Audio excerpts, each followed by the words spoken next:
बिस्मिल्लाहिर रहमानिर रहीम। इन्नल्लाहा व मलाइकतहु युसल्लूना अलन नबी या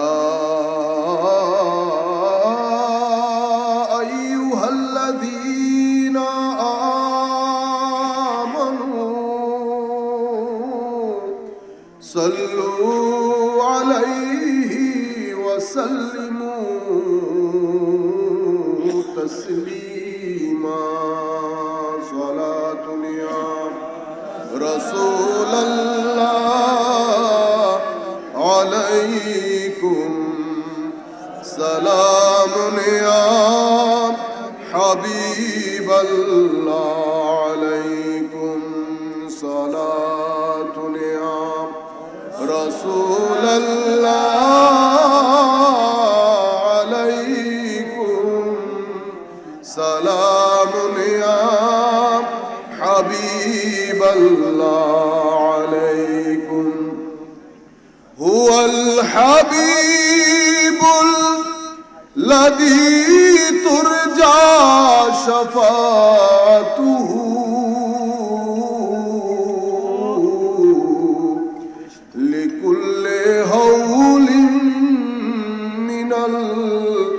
अहवाल मुक़तहमी।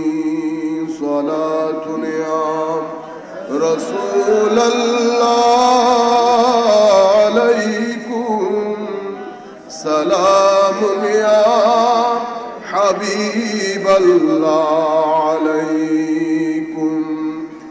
मुहम्मदुन सय्यिदुल कौनैनि वस्सक़लैन वल फ़रीक़ैनि मिन उर्बिन व मिन अजमी। सलातुन या रसूलल्लाह अलैकुम सलामुन या हबीबल्लाह अलैकुम। तेरे नस्ले पाक में है बच्चा बच्चा नूर का। तू है आईने नूर तेरा सब घराना नूर है। सलातुन या रसूलल्लाह अलैकुम सलामुन या हबीबल्लाह अलैकुम। बिस्मिल्लाहिर रहमानिर रहीम। क़ालतिल अअराबु आमन्ना क़ुल लम तु'मिनू वलाकिन क़ूलू अस्लमना वलम्मा यदखुलिल ईमानु फ़ी क़ुलूबिकुम वइन तुतीउल्लाह वरसूलहु ला यलिदकुम मिन अअमालिकुम शैआ इन्नल्लाह गफूरुर रहीम। सदक़ल्लाहु मौलानाल अज़ीम व सदक़ रसूलुहुन नबियुल हबीबुल करीम व नहनु अला ज़ालिका मिनश शाहिदीन वश्शाकिरीन। रब्बि सल्लि व सल्लिम व बारिक अलैहि। সম্মানিত উপস্থিতি, একটা নির্দিষ্ট বিষয়কে সামনে রেখে আমরা পবিত্র কোরআনের একটা আয়াতে পাক তিলাওয়াত করেছি। সেই আয়াতের আলোকে আমি খুব সংক্ষিপ্ত আকারে আপনাদের সম্মুখে কিছু কথা তুলে ধরব। তার আগে আমি আপনাদের জন্য, বিশেষ করে আয়োজক আপনারা যারা আছেন, আপনাদের সচেতনতার জন্য আমাদের নতুন একটা শুরু করা প্রয়োজন। নতুন শুরু, একটা জাগরণ প্রয়োজন আমাদের মধ্যে। আমরা যারা মুরব্বিয়ান আছেন, সাদা দাড়ির লোক, আমি কোনো এখানে আপনাদেরকে ওয়াজ তকরির করতে আসি নাই। ওয়াজ করার জন্য নিজেকে ওয়াশড হইতে হয়। কি হইতে হয়? ওয়াশড। তো ওয়াজ করবেন আল্লাহ ওয়ালারা, উলামায়ে রাব্বানীরা, ঠিক না? এখন আমি আপনাকে ওয়াজ করার শক্তি নাই, এলমি ভাবেও নাই, আমলি ভাবেও নাই। এলম থাকতে হয়, আমল থাকতে হয়, রাত্রি বেলার সিজদা থাকতে হয়, তাকওয়া পরহেজগারি থাকতে হয়, খৌফ ও খশিয়ত থাকতে হয়, ওয়ারা থাকতে হয়, অনেক কিছু থাকা লাগে আমি আপনাকে ওয়াজ করার জন্য। এজন্য ইমাম গাজালি রহমতুল্লাহি আলাইকে ওনার এক ছাত্র জিজ্ঞেস করেছেন এই কথা। ইমাম গাজালি ওনার কিতাব হয় আইয়ুহাল ওয়ালাদ নতুবা খুলাসাতুত তাসানিফ ফি তাসাউফ, এই দুই কিতাবের যে কোনো এক কিতাবের মধ্যে উনি বলেছেন ওনার ছাত্রকে উনি 4টা পরামর্শ দিয়েছেন। 4টি কাজ করতে বলেছেন, 4টা কাজ থেকে নিষেধ করেছেন। যে 4টি কাজ থেকে নিষেধ করেছেন তার মধ্যে একটা কাজ হচ্ছে ওয়াজ করতে নিষেধ করেছেন। কি করতে? ওয়াজ করতে।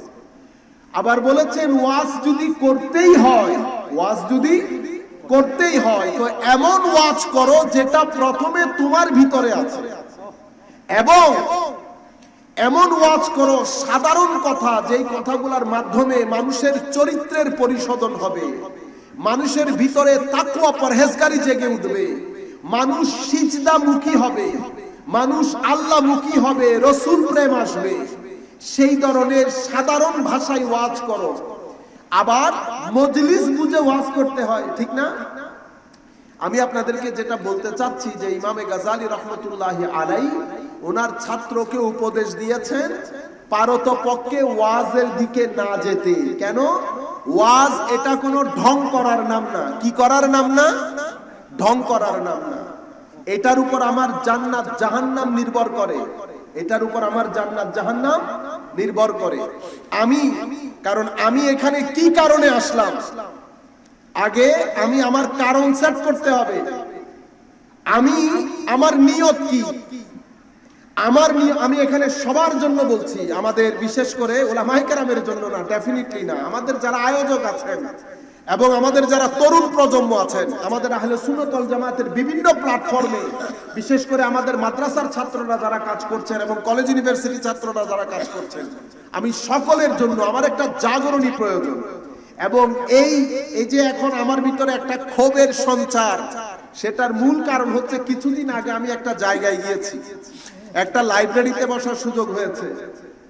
80% 80% বই বাংলা ভাষায় রচিত, আমাদের না, আমাদের বই না। তাসাউফের কিতাব ইহয়া উলুমিদ্দিন থেকে শুরু করে বড় কিতাব, একটা কিতাবও আমরা অনুবাদ করি নাই। যাদেরকে আমরা বিভিন্ন ভাবে তুচ্ছ তাচ্ছিল্য গালাগালি করি, সকল অনুবাদ তারা করেছে, ঠিক না?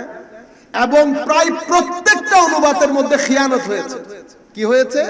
খিয়ানত। একটা কিতাব রচিত হয়েছে, সেই কিতাব আবুল হাসান নদভী সাহেব লিখেছেন, তারিখে তাবলীগ ওয়া ইস্তিকামত। তারিখে তাবলীগ ওয়া ইস্তিকামত। উনি এখানে লিখেছেন সুফিয়ায়ে কেরাম যে তাবলীগ করেছেন সেই তাবলীগের ইতিহাস তুলে ধরেছেন। কিন্তু যিনি বাংলায় অনুবাদ করেছেন, উনি এটাকে অনুবাদ করেছেন উনার মতো করে। কোন মায়ের ছেলে বুঝতে পারবে না যে কিতাবের ভিতর যিনি আসল কিতাব রচনা করেছেন উনি আসলে কি করতে চেয়েছেন। উনি রচনা লিখেছেন পীর ফকির বুজুর্গরা ইসলাম কিভাবে প্রচার করেছেন, তাদের রাত কেমন ছিল, দিন কেমন ছিল, ইস্তেকামত কেমন ছিল, তাকওয়া পরহেজগারি কেমন ছিল, উনি বর্ণনা করেছেন এগুলা। কিন্তু যিনি রচনা অনুবাদ করেছেন ওনার তো একটা আকীদা আছে, ঠিক না? উনি ওই আকীদার আলোকে তারিখে তাবলীগ ওয়া ইস্তিকামত, উনি এটাকে বৈপ্লবিক দাওয়াত, বৈপ্লবিক দাওয়াত যে কেউ পড়লে সে কখনো বুঝতে পারবে না যে এই বইয়ের আসল উদ্দেশ্য কি। পরবর্তীতে আমি 2-3টা পেজ পড়ে আমার গায়ের লোম দাঁড়িয়ে গেছে। কি মানে মূল বইয়ের মধ্যে মূল কথা কি আর অনুবাদ কি? আসমান আর জমিনের ফারাক, আসমান জমিনের ফারাক। আমাদের যেই প্রজন্ম এখন 10-12 বছর, তারা যখন 18, 20, 25 বছরের হবে, তারা যখন দিন শিখতে চাইবে, তাসাউফ ও তরিকত শিখতে চাইবে, তারা ডিপেন্ড করতে হবে ওই সমস্ত অনুবাদের উপর যাদেরকে আমরা রাত দিন মাহফিল করে গালিগালাজ করি। আমরা কোথায়? আমাদের সমস্যা কি হয়েছে? আমাদের এক এক এলাকার মধ্যে 30 মাহফিলের আয়োজন হয়।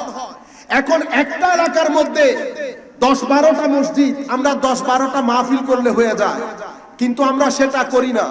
আমরা প্রায় এক এক এলাকার মধ্যে 80, 90, 100টার মতো মাহফিল করি। এখন আমি যদি প্রত্যেকদিন মাহফিল করি, আমাকে করতে হচ্ছে, কারণ আপনাদের একজনের মাহফিলকে না বললে আপনারা 10 জন দিয়ে ফোন করান, মাহফিল গ্রহণ করতে হয়। এখন আমি যদি 30 দিনে 32 মাহফিল করি, আমি লাইব্রেরিতে বসবো কখন বলেন তো? আমি পড়বো কখন? আমি শুধুমাত্র যদি, কারণ এখান থেকে বাসায় যেতে যেতে আমার 3টা বেজে যাবে, ঠিক না? তো 3টা বেজে গেলে আমি তারপরের দিন উঠে তারপরের দিন মাহফিলের একটা ব্যস্ততা আছে না, আমার কিছু পড়ালেখা করে তো আসতে হবে, যেহেতু মূল বিষয়ের উপর বক্তব্য হবে। এখন ওই বক্তব্য ওয়াজ করতে করতে আমরা লাইব্রেরিতে বসার সুযোগ হচ্ছে। এটা করতে করতে আহলে সুন্নাত ওয়াল জামাত, আমাদের আহলে সুন্নাত ওয়াল জামাতের হাত থেকে ইলম ছুটে যাচ্ছে। ইলমের সিটে আর আমরা বসতে পারছি না। মনে রাখবেন, সময়কে নেতৃত্ব দেবে সেই ব্যক্তি, সেই দল, সেই ইনস্টিটিউশন যারা ইলমের সিটের মধ্যে বসতে পারবে। আল্লামা শেরে বাংলা এক ব্যক্তি ইলমের সিটে বসা ছিল, পুরো বাতিল দুনিয়া থরথর করে কেঁপেছে। কেন? ইলমের সিটে শেরে বাংলা বসা, ইলমের সিটে হাশিমি সাহেব বসা। আজকের হাশিমি কই? কারণ হাশিমি হওয়ার জন্য রাতের সিজদা লাগে, হাশিমি হওয়ার জন্য সারা দিন লাইব্রেরিতে বসা লাগে। আমরা কোন কারণে নাম হাশিমির নেই, নাম শেরে বাংলার নেই, কিন্তু সেই আদর্শ আমরা ছেড়ে দিচ্ছি। আমরা যদি লাইব্রেরি থেকে উঠে যাই, আমরা যদি সিজদার জায়নামাজ থেকে উঠে যাই, মনে রাখবেন ঢং থাকবে, ঢং, রিয়ালিটি পাবেন না, রিয়ালিটি পাবেন না। আমি আপনাদের ভিতরে আমি চাচ্ছি একটা জাগরণ তৈরি হোক। আপনারা 10-12টা মসজিদের মধ্যে মাহফিল করে বাকি টাকাগুলা তুলে আলেম ওলামাদেরকে দিয়ে আপনারা কিতাব ট্রান্সলেট করেন। এক একটা মাহফিলে আমি যে টাকাটা নিয়ে যাব, বা আমরা যে টাকাটা নিয়ে যাব, 1 লক্ষ টাকা আমাদের ছেলেদেরকে দিলে, যেই ছেলেগুলো ইলমের খেদমত করতে পারবে তারা ভাত পাইতেছে না। যেই ছেলেগুলা ইলমের খেদমত করতে পারবে, জাতিকে কিছু দিতে পারবে, তারা ভাত পাচ্ছে না। কারণ আমরা এমন শ্রোতা তৈরি করি নাই যারা ইলমি খেতাব শুনবে। আমরা মুর্শিদি গান শুনি, আমরা ওয়াজ তাকরীরের মাঠকে হাসি মজাকের মাঠ করেছি। এই মাঠ সুফিয়ায়ে কেরামের মাঠ, এই মাঠ ইমাম গাজালির মাঠ, এটা ইমাম বাকিল্লানির মাঠ, এটা মুর্শিদি গানের মাঠ না, এটা হুজুর আল্লামা গৌসে মাইজভান্ডারির মাঠ, এটা সৈয়দ আহমদ শাহ শ্রীকটির মাঠ, এটা হাফেজ নগরীর মাঠ। এই মাঠের পেছনে রাতের সিজদা আছে, জায়নামাজে বসে চোখের পানি ছেড়ে দেওয়া আছে, ইলম এবং দিনের বেলা কিতাবের মধ্যে গুম হয়ে যাওয়া আছে। সকল কিছু ছেড়ে দিয়েছি, আমিও দিয়েছি, আপনারাও দিয়েছেন। এমন অবস্থার তৈরি করেছি, ইলম এবং ইলমি খেতাব আমরা শুনতে চাচ্ছি না। আমাদের ছেলেগুলা যারা পিএইচডি করে আসে, তাদেরকে আপনারা চিনেনও না। আর যিনি যারা আমার মতো, যারা আমাকে এখন ডক্টর বলেছেন না, আমি অথচ পিএইচডি করি নাই, তবুও আমি তো এমফিল পর্যন্ত দিয়েছি, পিএইচডি রেজিস্ট্রেশন ছিল। আপনারা এখন অনার্স পড়ুয়া ছাত্রকে পর্যন্ত ডক্টর বলেন। এত হাসি মজাক করে ফেলেছি আমরা। শিক্ষিত মানুষের মজলিসে সুফি সুন্নি বলতে আমাদের লজ্জা করে, আমাদের লজ্জা করে। এমন হওয়ার কথা ছিল না। আমাদের কথাবার্তার মধ্যে স্ট্যান্ডার্ড হবে, স্মার্টনেস থাকবে। যেই ব্যক্তি যত বড়ই হোক না কেন, প্রফেসর হোক, ইঞ্জিনিয়ার হোক, আমাদের মাহফিলের মধ্যে এসে বসবে। কিন্তু আমরা মাহফিলের মেজাজ নষ্ট করে দিয়েছি। সেইখানে আমাদের যেমন দোষ, আপনাদেরও দোষ আছে, আপনাদেরও দোষ আছে। এখন আমরা যদি মাহফিলগুলোকে কম করে কাটছাট করে আমরা যেই মাহফিলগুলা প্রত্যেক পাড়ায় পাড়ায়, এখন তো ঘরে ঘরে হয়ে গেছে, এক একজনের ডেইলি 5-5টা মাহফিল আমি যদি করি, 5-5টা মাহফিল, এটা সম্ভব হয়? আমি 5টা আমার সেই কারণে আমাদের দ্বীনের ভিত্তি নিয়ত কি?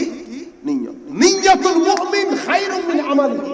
আমার নবী বলেছেন সাহাবায়ে কেরামের সাথে হিজরত করছে না কিছু লোক, কি কারণে করেছে? আল্লাহর রাসূলের সুহবতে হিজরত করছে। কিন্তু নবী করিম সাল্লাল্লাহু আলাইহি ওয়াসাল্লাম বলেছেন ইন্নামাল আমালু বিন্নিয়াত, ইন্নামাল আমালু বিন্নিয়াত। তোমরা যার সাথে হিজরত করো না কেন, তোমাদের আমলের যাজা আল্লাহ নিয়তের উপর দেবে। কেন? ওয়া ইন্নামা লিকুল্লি ইমরিইম মা নাওয়া, প্রত্যেক ব্যক্তি তার নিয়ত অনুযায়ী যাজা পাবে। ফামান কানাত হিজরাতুহু ইলাল্লাহি ওয়া রাসূলিহি ফাহিজরাতুহু ইলাল্লাহি ওয়া রাসূলিহি। যে ব্যক্তি আল্লাহর রাসূলের সন্তুষ্টি পাওয়ার জন্য, আল্লাহর রাসূলের সন্তুষ্টির মাধ্যমে আল্লাহর সন্তুষ্টি পাওয়ার জন্য হিজরত করছে, সে ওইটার যাজা পাবে। ওমান কানাত হিজরাতুহু ইলা দুনিয়া ইউসিবুহা আও ইলা ইমরাআতিন ইয়ানকিহুহা ফাহিজরাতুহু ইলা মা হাজারা ইলাই। যেই ব্যক্তি দুনিয়ার জন্য বা অন্য কোনো কিছু, কোনো নারীর বিয়ে বা দুনিয়া পাওয়ার জন্য দুনিয়ার কোনো উদ্দেশ্যে হিজরত করেছে, সেই ব্যক্তি সে যে উদ্দেশ্যে হিজরত করেছে তার উদ্দেশ্য পাবে, তবে সেই কারণে আল্লাহ তাকে কোনো যাজা দেবে না। মনে রাখবেন, আমি যে এখানে এসেছি, আমি কি কারণে আসলাম? আমার নিয়ত আমি আপনাদেরকে কিছু জিনিস পড়াবো, আমি আপনাদেরকে কিছু জিনিস পড়াবো, কিন্তু আমার তো একটা ক্যাপাসিটি আছে না? আমি কি ক্যাপাসিটির বাইরে কাজ করতে পারবো? মানুষ যখন 7 ঘন্টা জব করে ফেলে, যখন আপনাকে ওভারটাইম করতে বলি, কেমন লাগে তখন? আপনার দিল থেকে করতে পারবেন? কি মনে হয় আপনাদের? আমরা মানুষ, আমাদের একটা ক্যাপাসিটি, ক্যাপাবিলিটি, কম্পিটেন্সি আছে, আমাদের একটা দৌড় আছে, কতটুকু পর্যন্ত আমি যেতে পারবো। সুতরাং আপনাদেরকে বিষয়গুলো বুঝতে হবে। আমি এক ঈদে মিলাদুন নবী থেকে যদি 50 লাখ টাকা বাংলাদেশে বাঁচাতে পারি, 50 লক্ষ টাকা দিয়ে প্রায় 25টার মতো বই আমাদের রচনা হইতে পারে, জাগরণ সৃষ্টি হতে পারে। সেই কারণে আমাদের ইজতিমাই কালেকটিভ এফোর্ট লাগবে। আপনাদেরও পরিবর্তন হতে হবে, রিয়ালিটি বুঝতে হবে। রিয়ালিটি, আমরা যদি রিয়ালিটি বুঝতে না পারি, আপনারা আমরা, তাইলে পরবর্তী প্রজন্ম কোথায় যাবে আমাকে বলেন? কোন জায়গা থেকে সুন্নিয়ত শিখবে? আর এটা বাদ দিলেও মূল যে তরবিয়তি কথা, আমাদের যারা আহলে সুন্নাত ওয়াল জামাতের বিভিন্ন সংগঠনের সাথে জড়িত, আমি আপনাদেরকে বলবো, আল্লাহর ওয়াস্তে আজকের এই মুহূর্ত থেকে ফেসবুকে এমন কোনো কিছু লিখবেন না, কোনো জায়গায় কোনো কমেন্ট করবেন না যেটা দিয়ে আপনি রাসূলের পাকের সামনে দাঁড়াতে পারবেন না। আপনি বলতে পারেন, হুজুর, আপনারা যেটা সবসময় বলেন, কেন অমুক লিখেছে না, অমুক লিখেছে কিনা সেটা আপনাকে জিজ্ঞেস করবে না, আপনাকে জিজ্ঞেস আপনারটা করবে। আমাকে আমারটা জিজ্ঞেস করবে, আরেকজনেরটা আমাকে জিজ্ঞেস করবে না। আমাদের একটা কথা আছে, কিছুদিন আগে ক্যামব্রিজ ইউনিভার্সিটির প্রফেসর একটা বক্তব্য রেখেছিলেন, doctor Abdul Hakim Murad, how Islamic our Islamic studies, how Islamic our Islamic studies is, মানে আমাদের ইসলামিক স্টাডিজটা আসলে কতটুকু ইসলামিক। এখন আমাদেরও ভাবতে হবে, হাউ সুন্নি উই সুন্নি আর, আমরা আসলে কতটুকু সুন্নি। আমাদের ইলমের মধ্যে আমরা সবাই কাদেরিয়া তরিকার কথা বলি না? আমাদের মধ্যে আমরা যদি জিজ্ঞেস করি যে কাদেরিয়া তরিকার মূল উসুলগুলা কি কি, যেই উসুলের উপর ভিত্তি করে তরিকায় কাদেরিয়া দাঁড়িয়ে আছে, আমরা কেউ বলতে পারবো? আমরা কেউ কোনোদিন শুনেছি? আমরা হুজুর গৌসুল আজমের লেখা গুনিয়াতুত তালেবিন শুরু থেকে শেষ পর্যন্ত আমি সহ পড়েছি? অথচ হুজুর গৌসুল আজমের কাদেরিয়া তরিকা প্রাইমারিলি যে তিনটা মূল স্তম্ভের উপর দাঁড়িয়ে আছে তার মধ্যে একটার নাম এল। এখন আপনারা ফেসবুকের মধ্যে প্রশ্ন করেন, গত 10-20 বছর ধরে আপনাদের প্রশ্ন কি, ঈদে মিলাদুন নবী জায়েজ আছে, কিয়াম মিলাদ জায়েজ আছে, হুজুর এই অমুক ইসালে সোয়াব বেদাত বলছে। আরে ভাই, এগুলা তো উত্তর আপনারা দেবেন। এখন এগুলা তো প্রাইমারি ট্রিটমেন্ট। এই প্রাইমারি ট্রিটমেন্ট আপনি প্যারাসিটামল দিয়ে তো আপনি রোগী বিদায় করে দিবেন। এগুলা নিয়ে যদি আপনারা এখানে চলে আসেন, তার মানে আপনি পড়েন নাই, আপনি জানেন নাই। অথচ পড়া জানা আহলে সুন্নাত ওয়াল জামাতের সেবা ছিল, পরিচিতি ছিল, আইডেন্টিটি ছিল এল। সেখান থেকে আমরা সরে গেছি, সেখান থেকে আমরা সরে গেছি। আমার মনে হয় এখন একটু সময় এসছে না, আমরা আবার একটু জেগে উঠতে হবে না? না জেগে উঠলে আপনারা কল্পনাও করতে পারবেন না। চট্টগ্রামে বসে আপনারা বুঝতে পারছেন না, বাংলাদেশের অর্ধেক না বেশিরভাগ আমাদের হাতে নাই। চট্টগ্রামের মধ্যে বসে ফতোয়া চালাচালি করা বড় সহজ, এবং এই ফতোয়া চালাচালির মাধ্যমে সুন্নিয়তের গলায় সবচেয়ে বড় ছুরিটা আমি চালিয়েছি, আমরা চালিয়েছি, বাইরের কেউ চালায় না। আপনারা এখন গত 2-3 ধরে কি একটা ছেলের নাম বলছেন, সে হুজুরে করিম সাল্লাল্লাহু আলাইহি ইসলামের শানে বেয়াদবি করেছে। তারা বেয়াদবি করবে, তাদের কাজ হচ্ছে এটা। কারণ কি? কারণ তারা সেই ধরনের পরিবেশ পায় না, যেই পরিবেশের মধ্যে এশক শিখবে, আদব শিখবে। এটা তো একটা পরিবেশের ব্যাপার। এখন সে যে পরিবেশে বড় হয়েছে, সেই পরিবেশের শিক্ষাই ছিল এমন, আমার মতো, বড় ভাইয়ের মতো, ছোট ভাইয়ের মতো, ঠিক না? এখন তাকে শিক্ষা দেব আমি, কারণ আপনি আহলে হক, আপনি আহলে হক, আপনার দায়িত্ব হচ্ছে শিক্ষা দেওয়া। এখন আপনি শিক্ষা কোত্থেকে দেবেন? আপনি তো নিজেদের মধ্য থেকে ধাক্কাধাক্কির মধ্যে লিপ্ত, 1-2 দিন না, বছরের পর বছর। আপনার উচিত ছিল সুন্দর স্টেজ সাজিয়ে, সুন্দর ভাষায় মানুষের সামনে সত্যিকার অর্থে ঈমান আকীদা তুলে ধরতে। এখন ফেসবুকের মাধ্যমে আপনি যেটাই বলছেন পুরো পৃথিবীর আনাচে কানাচে ছড়িয়ে যাচ্ছে। বিশ্বাস করতে পারবেন, আমি যেই মুহূর্তে আপনাদের সাথে কথা বলছি, ঠিক এই মুহূর্তে আপনাদের সাথে নর্থ আমেরিকা থেকে পর্যন্ত মানুষ বক্তব্য শুনছে। এখন আপনার হাতে, আপনি কি আমার নবীর ধর্মকে হাসির পাত্র বানাবেন, না আমার নবীর আদর্শকে পৃথিবীর উত্তম আদর্শ হিসেবে উপস্থাপন করবেন? সেটা আপনার উপর ডিপেন্ড করছে। এখন আপনি যদি হাসি মজাকের পাত্র বানাইতে চান, করেন আপনি, যেটা আমরা সব সময় করছি, যেটা আমরা সব সময় করে করে আসছি, যেটা আমরা বর্তমানে করছি। ইল্লা মাশাআল্লাহ, আমি বলছি না যে আমরা সব না, ইল্লা মাশাআল্লাহ, কিন্তু আমরা মোস্টলি, আমরা মনে হচ্ছে হুরমতে মুস্তাফা, হুরমতে দ্বীন, হুরমতে ইসলাম, সব কিছুকে আমরা যেন মিলিয়ে গুলিয়ে একটা হাসির পাত্রের দিকে, একটা হাসির পাত্র করে ফেলছি। এটা কশিনকালেও উচিত না। আমাদেরকে একটু জেগে উঠতে হবে, আমাদেরকে পরিবেশ বুঝতে হবে, আমাদেরকে সময় বুঝতে হবে, আমাদেরকে 2021-এ দাঁড়িয়ে 2040 পর্যন্ত প্ল্যান করতে হবে। আমি এখানে দাঁড়িয়ে 2040 পর্যন্ত যদি না দেখি, তো আমি এখানে লিডার, যিনি এখানে বসবেন উনি লিডার, যিনি এখানে বসবেন উনি লিডার, লিডার যিনি এখানে বসবেন উনি লিডার না হলে উনার বসা উচিত নয়। লিডার কাকে বলে জানেন?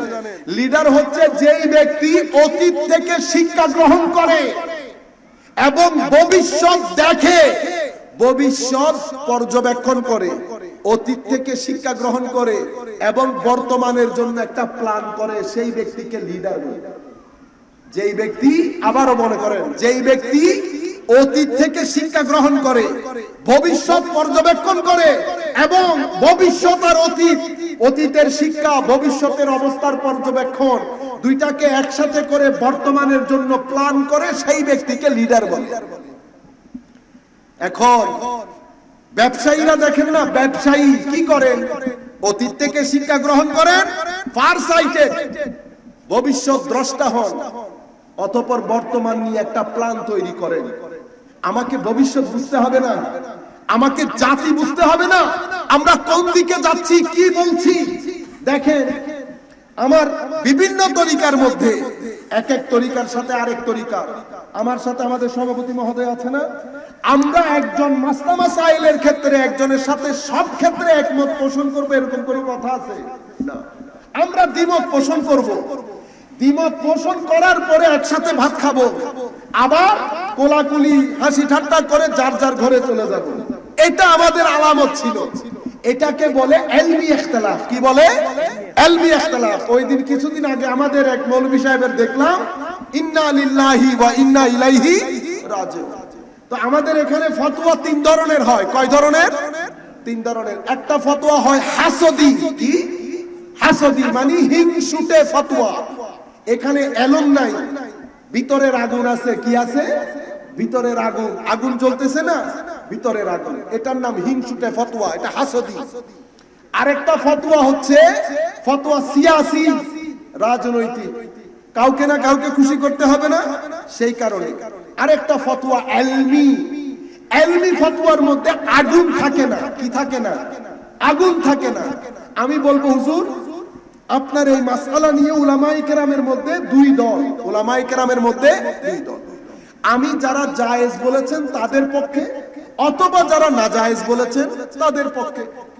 মারামারি আছে, কাটাকাটি হয়েছে, হয় নাই, হবেও না। উলামায়ে কেরামের মধ্যে যুগের পর যুগ মাসলা মাসাইল নিয়ে ইখতিলাফ হয়েছে, কিন্তু আমি এই স্টেজের মধ্যে দাঁড়িয়ে আবার আপনারা চিল্লানি দিয়ে ওঠেন আমি বলেছি ঠিক বলেছি কিনা বলেন, আপনারা বলেছেন ঠিক। কেন করবেন এমন? আল্লাহ রাব্বুল আলামিন আমাদেরকে আশরাফুল মাখলুকাত বানিয়েছে ইনসান। লাকাদ খালাকনাল ইনসানা ফি আহসানি তাকওয়িম। আরেক জায়গায় বলেছে লাকাদ কাররামনা বানি আদম। আমাদের কাজ কর্ম সবকিছুর মধ্যে মডারেশন থাকতে হবে, মডারেশন। আচ্ছা, এখন আমি কি করলাম? আমি এই ফতোয়ার মধ্যে যদি বলে দেই আমার ধরনের মধ্যে, আমার ধরনের মধ্যে আমি প্রত্যেকে কি হয় না আগুন আমাদের মধ্যে। কেন আগুন বের হয় জানেন? আমাদের ভিতরে আল্লাহ রাব্বুল আলামিন, আল্লাহ ইনসান তৈরির পরে ইয়া আইয়ুহাল ইনসান মা গাররাকা বিরাব্বিকাল কারীম আল্লাযী খালাকাকা ফাসাওয়াকা ফাআদালাক। আল্লাহ আমাদেরকে বানানোর পরে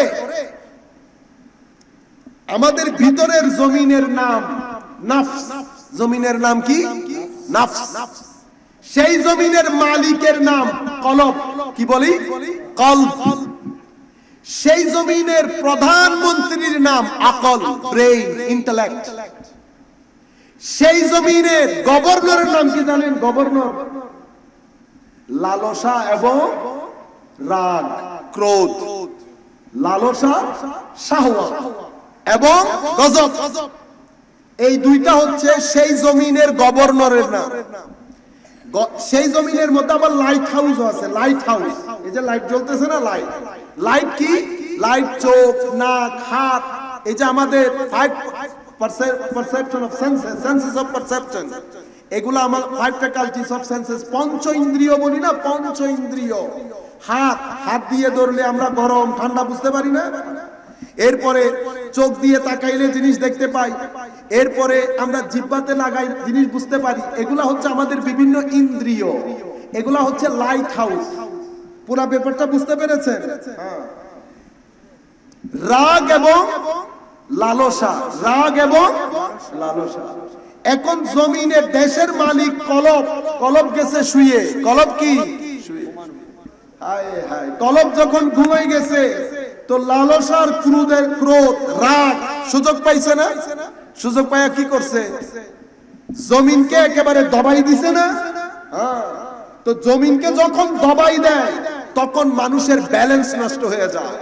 মানুষ যখন অতিমাত্রায় রেগে যায় কি হয়? হাতে গ্লাস থাকলে ভেঙে যায়, সামনে স্ত্রী থাকলে তালাক প্রাপ্ত হয়, সামনে মানুষ থাকলে মারামারি হয়। কেন? কারণ আপনি ইমব্যালেন্স হয়ে গেছেন, আপনার ব্যালেন্স নষ্ট হয়ে গেছে। কেন? আপনার রোগ মানে ক্রোধটা, রাগটা যেখানে রাখা দরকার ছিল সেখান থেকে উপরে উঠে গেছে। যখন উপরে উঠে গেছে আপনি আপনার ভারসাম্য নষ্ট করে ফেলেছেন। যেই ভারসাম্য নষ্ট হয়ে গেছে আপনার সাথে সম্পর্কগুলোর মধ্যে ছিড় ধরেছে। আপনি লাঠি নিয়ে দৌড় দিয়েছেন, কারো মাথায় বাড়ি লাগিয়েছেন, স্ত্রীকে গায়ে হাত তুলেছেন, তালাক দিয়েছেন, হাতে গ্লাস আছে, ছুঁড়ে মেরেছেন, জমিনের মধ্যে দুইজনের সাথে লৌলাহান করেছেন। ঘটনা কি? আমি রেগে গেছি। কি করেছি? রেগে গেছি। তো মানুষ যখন রেগে যান, তাহলে নফসের জমিনের মধ্যে কলব যেহেতু ঘুমিয়ে, তো মাওলা এই দুইটার মধ্যে ব্যালেন্স রক্ষা কে করবে? কলব যে ঘুমায় আছে তারে জেগে তুলতে হবে। সে যদি জেগে উঠে, সে আকল প্রধানমন্ত্রী এটার সাথে কথা বলে গভর্নরকে ক্যাপস লক নাফা পড়াইতে হবে। গরুকে নাফা পড়ান না, ব্রিটিশ গরুকে একটু বা গতিক বড় হয়ে গেলে কন্ট্রোল করা যায়। মানুষও সেই ধরনের। আমাদের ভাইয়েরা যারা টুকটাক একটু রাজনীতি করেন, 15 বছর থেকে 35 বছর পর্যন্ত গায়ে হাত দেওয়া যায়। হ্যাঁ, আজকেও দেখেছি একজন ক্লিনিকের মধ্যে, মানে মনে হয় যেন ক্লিনিক উনার কি সামান্য ইমব্যালেন্স হয়ে গেছে। কেন ইমব্যালেন্স? ওই যে লালসা এবং ক্রোধ, এটার পেছনে আরো কিছু জিনিস আছে। এই দুইজন হচ্ছেন ইমাম। কিসের ইমাম? সমস্ত নষ্টামির ইমাম। পিছনে কি কি আছে? দাম্ভিকতা আছে, অহংকার আছে। এই সব দুইটার মাঝখানে চলে। মনে রাখবেন, একটা দেশের উন্নতি, একটা সভ্যতার উন্নতি, আপনার নিজের জীবনের উন্নতি যদি করতে চান, আপনার ভিতরে রাগ থাকতে হবে, আপনার ভিতরে চাওয়া থাকতে হবে, যেটাকে ডিজায়ার বলি, লালসা থাকতে হবে, নতুবা আপনি উন্নতি করতে পারবেন না। আবার আপনার অবনতি, আপনার ধ্বংস, আপনার রাষ্ট্রের ধ্বংস, সভ্যতার ধ্বংস, সবকিছুর মূলে এই লালসা এবং রাগ। তাহলে ধ্বংসের মূলেও লালসা, আবার উন্নতির মূলেও লালসা। তা আমার আল্লাহ বলছেন, বান্দা তুমি জানো, তোমার ভিতর জানে, আমি কিন্তু তোমাকে একটা ফ্রেশ কলব দিয়েছি। কি দিয়েছি? ফ্রেশ কলব, ব্যালেন্স ডাইট, ব্যালেন্স কলব দিয়েছি। সেই কলবের নাম আল্লাহ দিয়েছেন কলবে সালিম। কলবে ইয়াওমা লা ইয়ানফাউ মালু ওয়ালা বানুন ইল্লা মান আতাল্লাহা বিকলবিন সালিম। আমি তোমাকে স্ত্রীওয়ালা একটা কলব দিয়েছি। তুমি যখন রূহ নিয়ে আমার কাছে ফেরত আসবে মৃত্যুর পরে, মেক শিওর করতে হবে যেই কলব আমি দিয়েছি একই কলব তুমি আমাকে ফেরত দেবে। এখানে কোনো ময়লা আবর্জনা থাকলে আমি গ্রহণ করব না। Very simple. আপনি আমার কাছ থেকে একটা শার্ট নিয়ে গেছেন, বিয়েতে পরে যাবেন। আমি আপনাকে বলেছি, ভাই শার্ট নিতে পারেন, ঠিক আছে, কিন্তু আমার এই শার্ট আমি গতকালকে ড্রাই ক্লিনার্স থেকে এনেছি। আপনি যখন আমাকে ফেরত দেবেন, আপনি আমাকে ইস্ত্রি করে ফেরত দিয়ে দিবেন। তা আমার আল্লাহ বলছেন, বান্দা আমি তোমাকে কলবে সালিম, ফ্রেশ কলব দিয়েছি, ব্যালেন্স, আমি তোমাকে ব্যালেন্স করেছি। তুমি যখন আমার কাছে ফেরত আসবা, কারণ তোমাকে আমার কাছে ফেরত আসতে হবে। আমি তোমাকে না আসার জন্য বানাই নাই, আসার জন্য বানিয়েছি। আসতেই হবে 2 দিন আগে অথবা 2 দিন পরে। এই কারণে প্রত্যেক ব্যক্তি প্রত্যেক দিন রাতের বেলায় যখন বিছানায় যাবেন, আজকে থেকে ওয়াদা করে নেন, বিছানায় যাওয়ার পরে 1 মিনিট লম্বা হয়ে শুয়ে থাকবেন আর চিন্তা করবেন, আমি কবরের মধ্যে শুয়ে আছি, আমি কবরে যাওয়ার জন্য যোগ্যতা অর্জন করতে পারেছি কিনা। আমার ভাইরা, আল্লাহ আমাদেরকে বুদ্ধি দিয়েছেন, বিবেক দিয়েছেন, আকল দিয়েছেন, ফিলিংস দিয়েছেন। আমরা এগুলো নিজেদেরকে যদি এভাবে তৈরি না করি, মনে রাখবেন মৃত্যুর আগের দিন আমরা তৈরি হতে পারবো না। কেন? কারণ এটা এমন একটা জিনিস, সেটা যেই কোনো মুহূর্তে আপনার ঘরের দরজায় করা নাড়বে। এমন না যে আপনি তৈরি হবেন, আপনি আসবেন, আপনি বুঝবেন, আপনার শ্বাস প্রশ্বাস কষ্ট হবে, সেই ধরনের। কিছুক্ষণ আগে যখন আমি আসতেছিলাম এখানে, আমাদের এক ভাইয়ের সাথে দেখা হয়েছে। আমি কিছুদিন আগে একটু দেশের বাইরে গিয়েছিলাম। হায় হায় হায়, আল্লাহ রাব্বুল আলামিন আমাদের কোন শত্রুর নসিবেও আল্লাহ এই ধরনের ঘটনা না ঘটাক। সবাই আমিন বলেন, সবাই বলেন আল্লাহ যেন আমাদেরকে এবং কুল কায়নাতের মানুষকে আল্লাহ এই ধরনের দুর্ঘটনা থেকে রক্ষা করেন, আমিন। আমরা এয়ারপোর্ট যাচ্ছিলাম, রাস্তা জ্যাম হয়ে গেছে। তো আমাদের যিনি গাড়ি চালাচ্ছেন, সে গেছে দেখতে, সে আসতে দেরি হচ্ছিল। কারণ আমার ফ্লাইট একেবারে 10 মিনিট আর ফ্লাইট। আমি দেখতে গেছি, দেখতে যাওয়ার পরে আমার তো ভিতর বের হয়ে আসার উপক্রম। ছোট্ট বাচ্চা 5 বছরের, সে এক পাশে পড়ে আছে, মাটা আরেক পাশে পড়ে আছে। আর আমাদের লোকজন এত বেহিস, এত বেগাইরত আমরা হয়ে গেছে, সবাই বসে ভিডিও বানাচ্ছে। আমার তো ভিতর হয় না, মানে কলিজা ছিঁড়ে, আমি ওই টেনশনের মধ্যে বাইরে চলে গেছি। ফ্লাইট এত লম্বা ফ্লাইট আমার আর মাথার মধ্যে না। আমি 1 সপ্তাহ প্রায় অসুস্থের মতো ছিলাম। আমি চিন্তা করি নাই যে এই ধরনের দৃশ্য আল্লাহ দেখাবেন। বাচ্চা তো আমাদেরও আছে, ঠিক না? কোথায় যাচ্ছিল?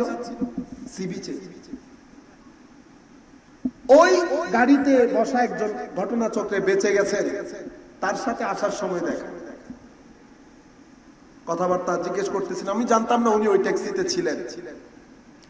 আমি আপনাদেরকে বলতে যেটা চাচ্ছিলাম, সি বিচে যাচ্ছেন 2 মিনিট, মানে ঘর থেকে বের হওয়ার পরে আমার মনে হয় গাড়ি 10 মিনিটও চলে নাই। 10-15 মিনিটের মধ্যে ছোটখাটো একটা কিয়ামত সংঘটিত হবে জীবনে, কেউ জানতেন? আমার ভাইরা, হাসিবু ক্বাবলা আন তুহাসাবু, নিজের হিসাব নিজেকে করে নিতে হবে। আমরা কেউ মা, কেউ বাবা, কেউ জমিনের কাজ করি, কেউ বড় অফিসের কাজ করি। দুনিয়াতে থাকলে দুনিয়ার নিজাম পরিচালনার জন্য এগুলো আমাদেরকে করতে হবে। সেই ব্যক্তি সফল যেই ব্যক্তি সব কাজের মধ্যে আমার আল্লাহকে স্মরণ রাখে, যেই ব্যক্তি প্রত্যেক কাজের মধ্যে মিঠি মিঠি আল্লাহর দিকে তাকায়, যেই ব্যক্তি প্রত্যেক কাজের মধ্যে মিঠি মিঠি মদিনা শরীফের কথা স্মরণ করে।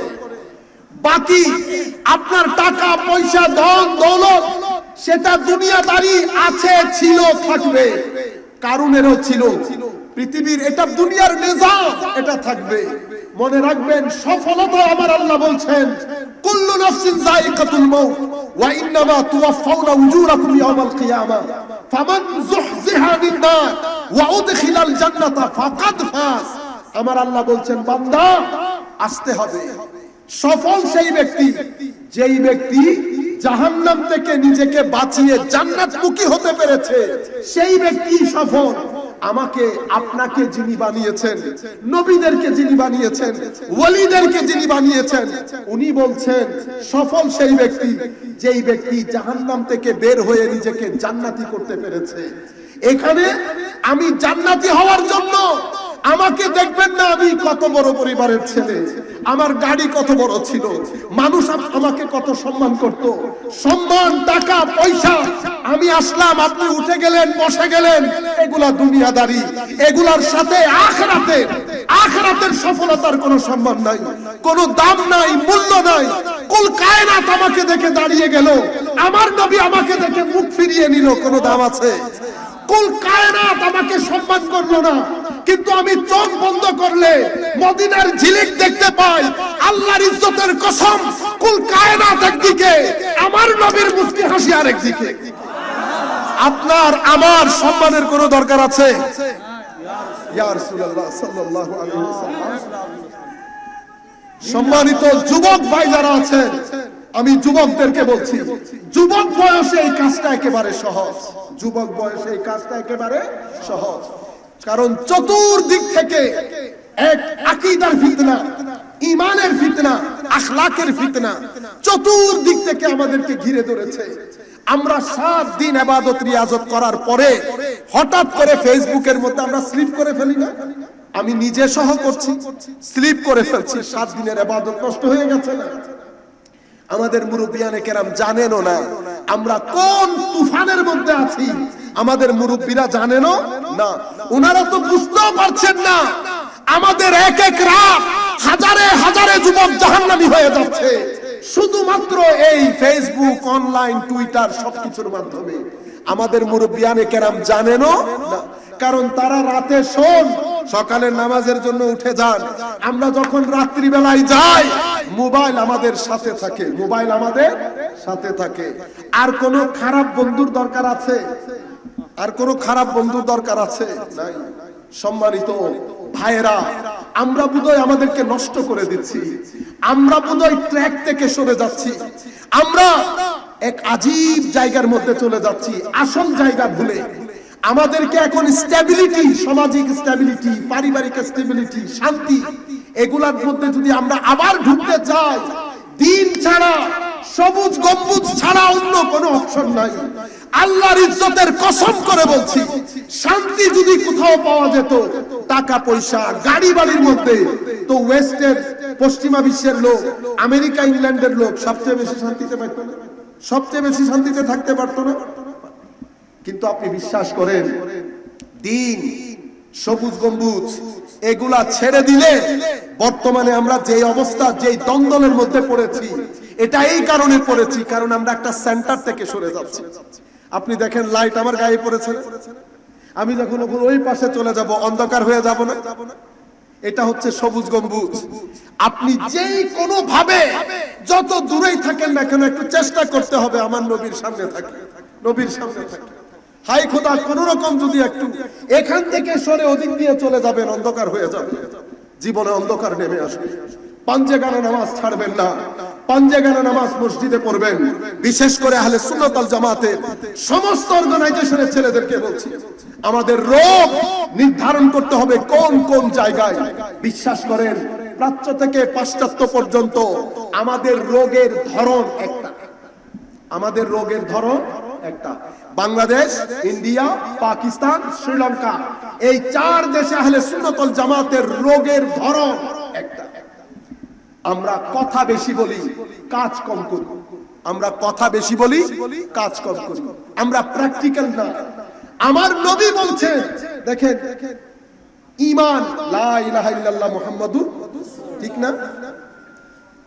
ঈমানের 7 স্তম্ভ, আমানতু বিল্লাহি ওয়া মালাইকাতিহি ওয়া কুতুবিহি ওয়া রুসুলিহি ওয়াল ইয়াউমিল আখির ওয়াল কদরি খাইরিহি ওয়া শাররিহি মিনাল্লাহি তাআলাল বাতি।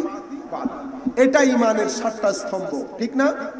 এখন কেউ যদি কোনো নন মুসলিম এই 7টা স্তম্ভ স্বীকার করে, সেই ব্যক্তি মুসলমান হবে, সেই ব্যক্তি মুসলমান হবে। এখন তো আরবের কিছু লোক ইসলাম কবুল করে, তারা কি বলছে, ক্বালাতিল আরাবু আমান্না, আমরা মুমিন হয়ে গেছি।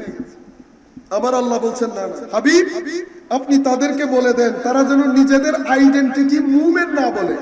তো কি বলবে? তাদেরকে বলতে বলেন আসলাম না, আমরা মুসলমান হয়েছি, আমরা মুসলমান হয়েছি। কেন? ওয়ালাম্মা ইয়াদখুলুল ঈমানু ফি কুলুবিকুম, ঈমান এখনো তোমাদের অন্তরের ভিতরে ঢুকে নাই। ঈমান এখনো অন্তরের ভিতরে ঢুকে। আরেক আয়াতের মধ্যে আল্লাহ বলছেন, ইয়া আইয়ুহাল্লাযীনা আমানু আমিনু, হে ঈমানদারেরা ঈমান আনয়ন করো। কেমন লাগে না কথা? ঈমানদার আবার ঈমান আনয়ন করবে, ঈমানদার আবার ঈমান আনয়ন করবে কেমনে? তাহলে বোঝা যাচ্ছে এখানে স্তর আছে, স্তর। এক স্তর হচ্ছে নন মুসলিম ঈমান আনয়ন করবে, আর এক স্তর হচ্ছে যারা ঈমানের বাউন্ডারিতে ঢুকেছে, তারা নিজেদের ঈমানকে পোক্ত করবে, নিজেদের ঈমানকে সঠিক ডাইরেকশনে আনবে।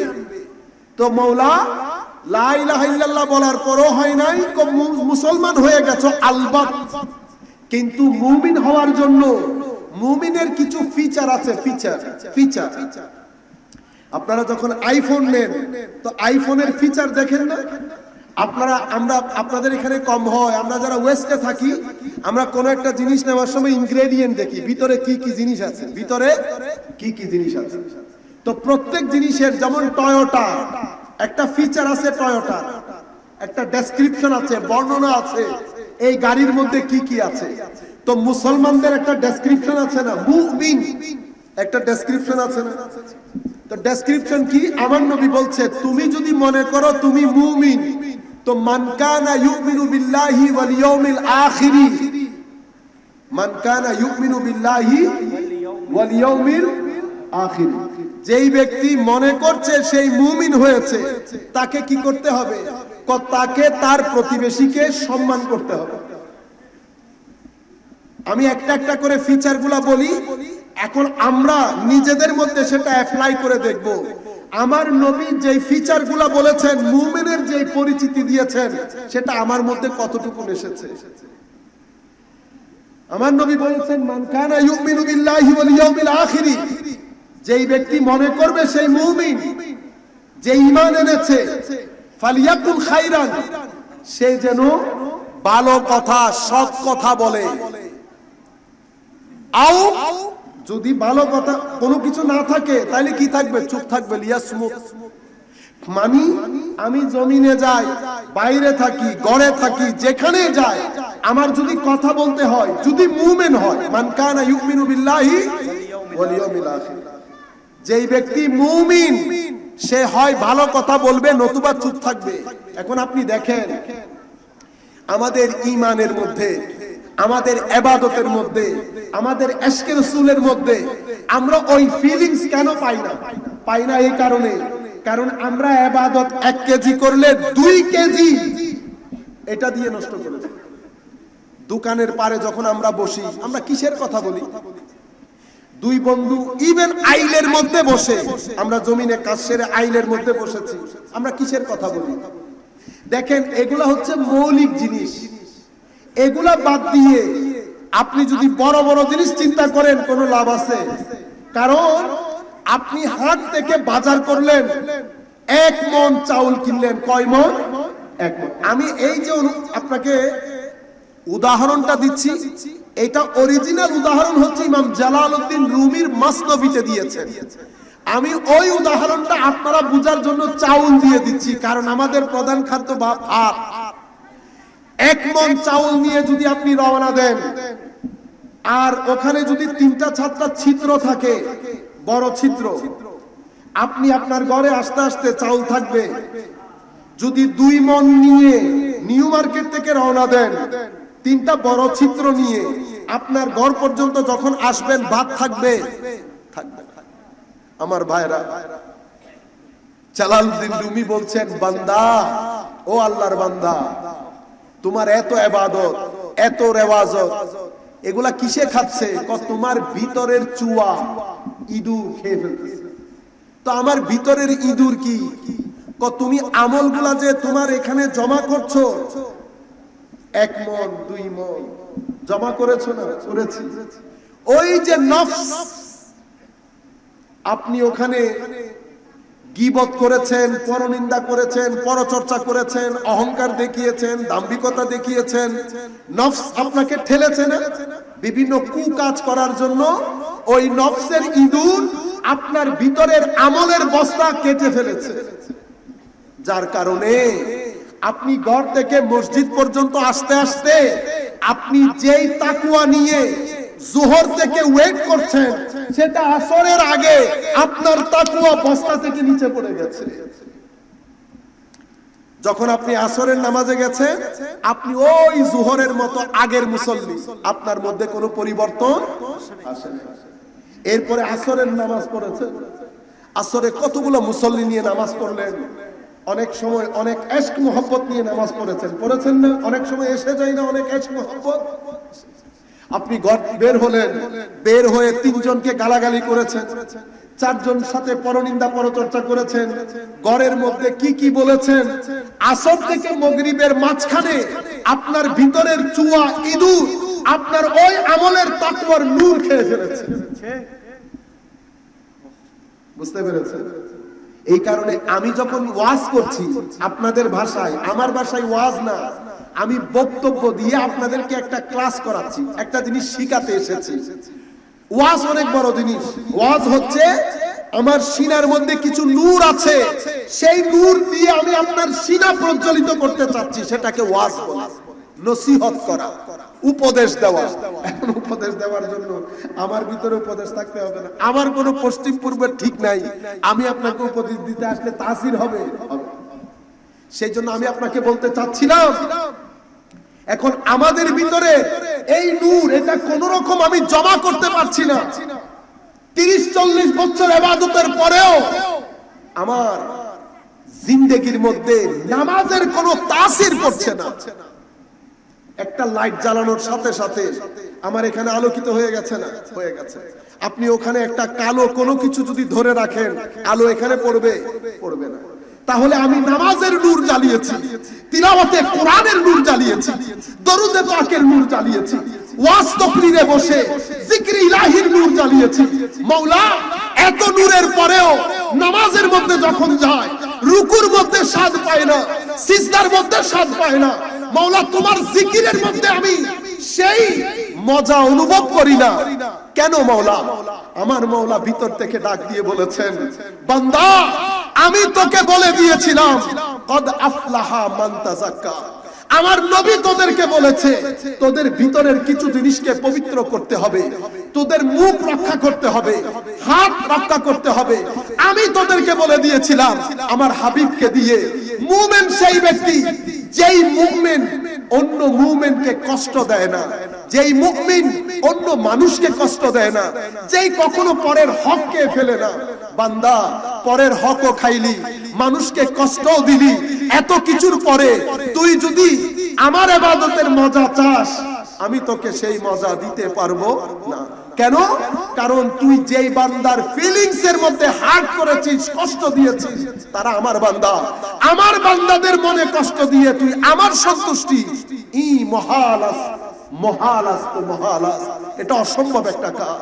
আমার ভাইরা, মখলুকাতে খুদাবন্দি আল্লাহ রাব্বুল আলামিন হাদিসে পাকের মধ্যে বলেছেন এটা আল্লাহর পরিবারের মতো।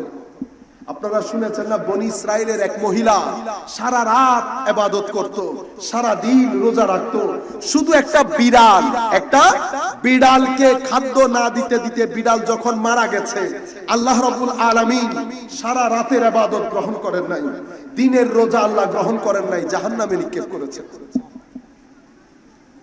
আরে একই হাদিসের মধ্যে আমার নবী বনি ইসরাইলের আরেক মহিলার কথা বলেছে, চারিত্রিকভাবে মন্দ খারাপ ছিল। সেই খারাপ কাজ করে আসার সময় রাস্তার মধ্যে যখন একটা কুকুর দেখেছে পানি পান করবে, উনি জাস্ট ওই কুকুরকে পানি দিয়েছেন। আল্লাহ রাব্বুল আলামিন সৃষ্টির এই সেবা করাকে আল্লাহ কি করেন না, এটা বিফলে দেন নাই। মওলাই করিম ওই মহিলাকে জান্নাত দান করেছে। আমার ভাইরা, আমরা সবাই এই যে আপনারা এই মাহফিলে বসেছেন, কেন বসেছেন? আপনারা এই মাহফিলে আপনারা যদি নিয়ত করতে না পারে তো নিয়তটা আমি শিখিয়ে দেই। আল্লাহ তোমার এবং তোমার হাবিবের আলোচনা শোনার জন্য বসেছি, যেন তুমি আমাদেরকে হেদায়েত দান করো, তোমার নৈকট্য দান করো। এটা হবে। এখন আপনারা হুজুরের কাছে দোয়া চান কেন? রিজিকের মধ্যে বরকত দেওয়ার জন্য। আমার বয়সে আমি কোনোদিন শুনি নাই কোন ব্যক্তি দোয়া চাইতে যে হুজুর একটু দোয়া করেন, মওলাই করিম যেন উনার নৈকট্য দান করেন। আল্লাহ যখন কোন বান্দাকে নৈকট্য দান করেন, আল্লাহ তার রিজিকেও সমস্যা রাখেন না, সম্মান খাতিরেও সমস্যা রাখেন না। আপনারা আল্লাহর দরবার থেকে চাইবেন মাওলার নৈকট্য দান, মাওলার সম্মানের সাথে জিন্দেগি অতিবাহিত করার তৌফিক দান করো, এগুলা চাইবেন। মওলাই করিমের কাছে যখন চাইবেন, বড় জিনিস চাইবেন, ছোটখাটো জিনিস কেন চাইবেন? আপনারা বুঝতে পেরেছেন? আমাদের জিন্দেগির মধ্যে পরিবর্তন আমার ওয়াজের মধ্যেও কোনো তাসির হচ্ছে না। কেন হচ্ছে না?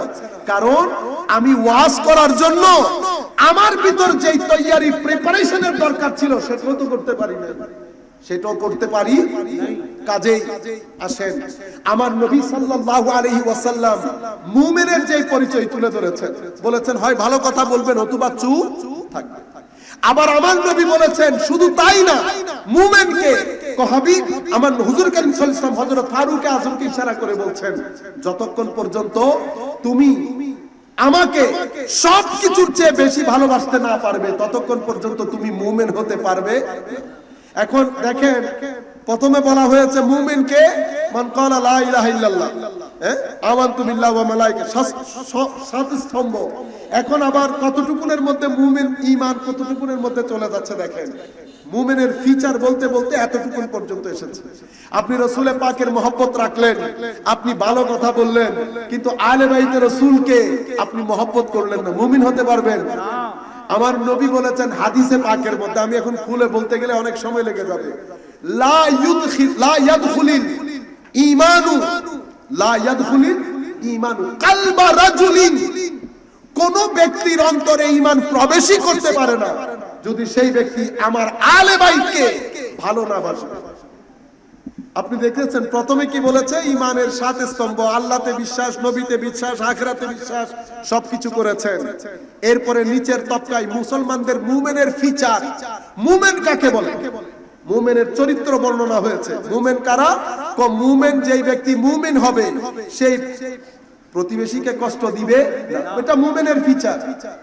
সে প্রতিবেশীকে কষ্ট না, সে আরেকটা মানুষের অন্তরে এবং তাকে হার্ট করার চিন্তাও করতে পারবে না। আমার নবী বলছেন যে ব্যক্তি মুমিন, এবং সে সব সময় ভালো কথা বলবে। যদি কোনো কিছু থাকে তার মুখ দিয়ে পরনিন্দা, পরচর্চা, গালি, টালবাহানা এই জিনিসগুলা তার মুখ দিয়ে বের হবে।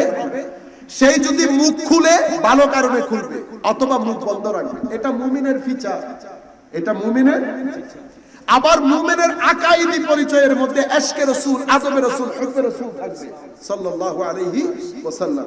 পরিপে করনিগারে সরু কদে লালা রুখ সারে সরাপা আফতে দিল বুদ সব যায় কে মনবুদম সলাতুনিয়া রাসূলুল্লাহ আলাইকুম সালামুন ইয়া হাবিবাল্লাহ আলাইকুম। তাহলে আমরা 2-1 মিনিটের মধ্যে আমাদের বক্তব্য শেষ করব। মুমিনের ফিচার দেখলেন, হুজুর করিম সাল্লাল্লাহু আবার বলছে আল্লাহ রাসূলের মহব্বত ঈমান। আচ্ছা, এটার মধ্যে শেষ নাই। আবার আমার নবী বলছেন যতক্ষণ পর্যন্ত আপনি আলে বাইতকে ভালো না বাসবেন আপনি মুমিন হতে পারবেন না। এতটুকুনের মধ্যে শেষ, এখনো শেষ হয় নাই। আবার আমার নবী অন্য হাদিসের মধ্যে বলছে যেই ব্যক্তি আমার সাহাবায়ে কেরামকে পছন্দ করবে না সে মুমিন হতে পারবে না। তাহলে এখন আপনারা বুঝতে পেরেছেন ইয়া আইয়ুহাল্লাযীনা আমানু আমিনু কেন বলেছেন। আবার আরবদেরকে বলেছেন যে তোমরা আমানু আমান্না বলিও না, আসলাম না বলো, মুসলমান হয়েছে। তো মাওলা মুমিন হওয়ার জন্য কি করতে হবে? মুমিন হওয়ার জন্য তুমি এই সপ্ত স্তম্ভের উপর বিশ্বাস করার পরে তোমার কিছু আকায়েদি পরিবর্তন এবং আমলি পরিবর্তন আসতে হবে। আকায়েদি পরিবর্তনগুলো কি? তুমি এই সপ্ত স্তম্ভের পরে নবী করিম সাল্লাল্লাহু আলাইহি ওয়াসাল্লামের মহব্বতকে সর্বোচ্চ স্থান দিতে হবে এবং নবী পাকের প্রতি সর্বোচ্চ সম্মান প্রদর্শন করতে হবে। এরপরে নবী পাকের সাথে যাদের নিসবত আছে আলে বাইত রাসূল এবং সাহাবায়ে কেরাম তাদের প্রতি সম্মান প্রদর্শন করতে হবে। তাহলে তুমি মুমিন হতে পারবা। এরপরে আউলিয়ায়ে কেরামের সাথে নিসবত থাকতে হবে। কেন? কারণ আমার আল্লাহ হাদিসে কুদসির মধ্যে বলেছেন মান আদালি ওয়ালিয়ান ফাকাদ আযানতুহু বিল হারব। যেই ব্যক্তি আল্লাহর ওলির সাথে আমার ওলিদের সাথে শত্রুতা পোষণ করে আমি তার বিরুদ্ধে যুদ্ধ ঘোষণা করছি। আল্লাহ রাব্বুল আলামিন আমাদেরকে বুঝার তৌফিক দান করুন। আল্লাহ রাব্বুল আলামিন আমাদের হামি ও নাসির হোক। আমরা আমাদের আলোচনা এখানে শেষ করছি। ওয়া আখিরু দাওয়ানা আলহামদুলিল্লাহি রাব্বিল আলামিন। ওয়াসসালামু আলাইকুম ওয়া রাহমাতুল্লাহি তাআলা ওয়া বারাকাতুহু।